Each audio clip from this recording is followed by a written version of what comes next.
Weka. OML. Vipi mama, kuna shida? Kwani wewe unajua kama nyumbani kuna shughuli? Hivi huyu mwanamume kwani katoa shilingi ngapi? Anakufuja kama hivi. Anashindwa kijana, kashindwa kukununulia. Kukuruhusu kwenye shughuli kashindwa. Kwani unamwendekeza kama hivi?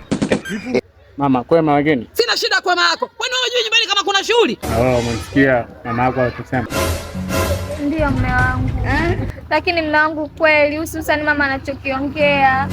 Mimi kwenye shughuli hujanikatia kijola. Alafu shughuli ya nyumbani kwetu kabisa inanihusu. Nasemaje? Subiri. Mali yako nakurudishia tena, nitakutumia kwenye simu.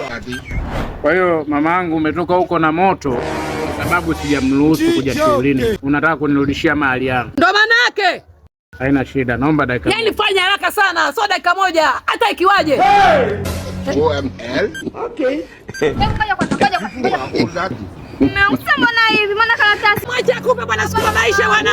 Kana nini wewe? Lazima nikuandike talaka kwa sababu ya shughuli. Ni hali nikae hapa mimi nakula mila hii mitatu kuliko kwenda kwenye shughuli. Mimi kule naenda kuishia nyumbani kule. Naomba mnisikilize. Yaani hayo makelele hapa uwanjani kwangu mimi siafiki hata kidogo. Yaani wewe mama, tena unisikilize kwa makini.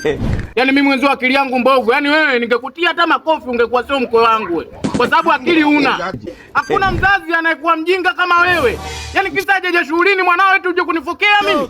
Eti unakuja unaniambia mimi namfuja eti kisa hajanunua kijola. Kabla mimi sijakuchenjia.